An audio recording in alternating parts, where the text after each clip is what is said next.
है, बुज़दिल है, नकारा है, क्षत्रियों के नाम पर कलंक है। क्षत्रियों का धर्म है गरीबों की रक्षा करना।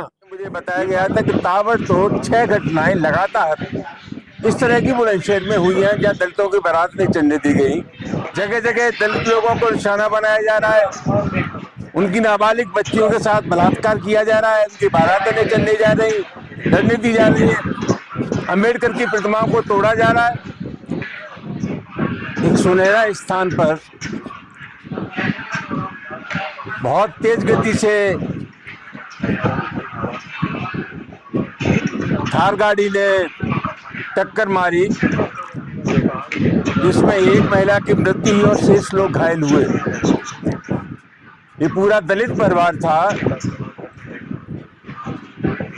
और न सिर्फ ये अकेली घटना थी बुलंदशहर में। मुझे बताया गया था कि ताबड़तोड़ 6 घटनाएं लगातार इस तरह की बुलंदशहर में हुई हैं जहां दलितों की बारात नहीं चलने दी गई, उन पर अत्याचार हुआ, उनको अपमानित किया गया। न सिर्फ बुलंदशहर में, पूरे उत्तर प्रदेश की स्थिति बहुत खराब है। जगह जगह दलित लोगों को निशाना बनाया जा रहा है, उनकी नाबालिग बच्चियों के साथ बलात्कार किया जा रहा है, उनकी बारातें नहीं चलने जा रही, डरने दी जा रही है, अम्बेडकर की प्रतिमाओं को तोड़ा जा रहा है। ये हकीकत जानने के लिए हम लोग वहां गए थे, जा रहे थे बुलंदशहर। हमें गवाना टोल पे ही रोक लिया गया, भारी लाम लश्कर, भारी पुलिस, और हमारे आग्रह करने के बावजूद भी जबरिया पुलिस ने हमें वहां नहीं जाने दिया। गवाना टोल से अलीगढ़ की तरफ 500 मीटर की दूरी पर तथाकथित करणी सेना के लोग वहां घात लगाए बैठे थे। हमारे और हमारे साथी जो गाड़ियों में थे, उन पर ईंट पत्थर फेंके गए, टायरों से हमला किया गया, कई गाड़ियां क्षतिग्रस्त हुई। और मैं आज आश्वस्त हूं कि ऊपर हमारे ऊपर यह जानलेवा हमला था।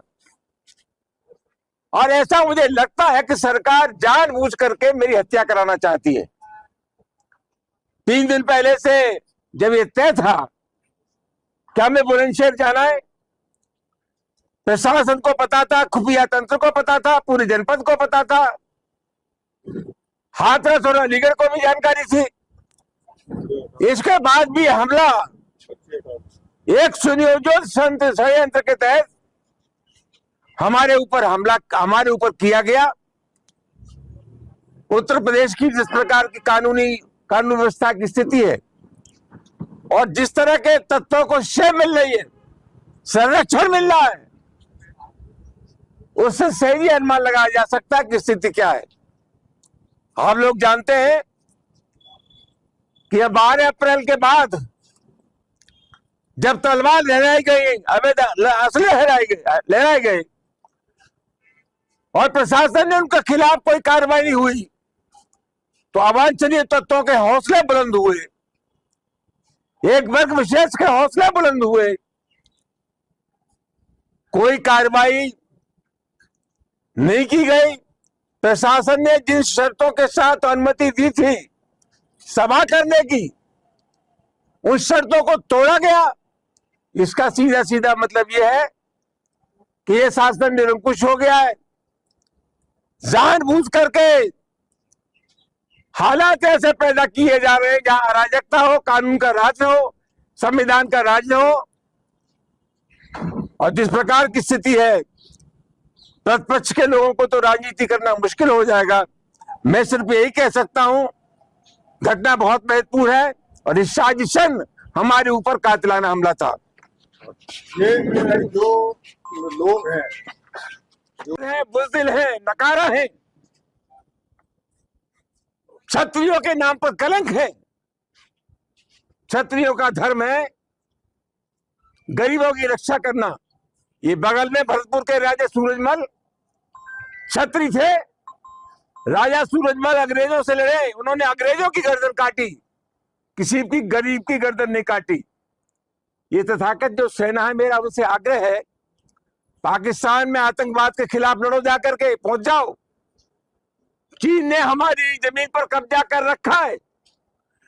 अरुणाचल प्रदेश को चीन अपने नक्शे में दिलाता है। अगर सही मानों में तुम करनी सेना हो और तुम्हारे अंदर वो जज्बा है, तो पाकिस्तान और चीन की सीमा पर जाओ, वहां अपने जोहर दिखाओ। यही तुम्हारा धर्म है, बंदा ये माना जाएगा। तुमसे बड़ा नकारा दुनिया में कोई नहीं। अच्छा, ये जो दलितों पे अत्याचार हो रहा है, आपका आरोप है कि सरकार में अत्याचार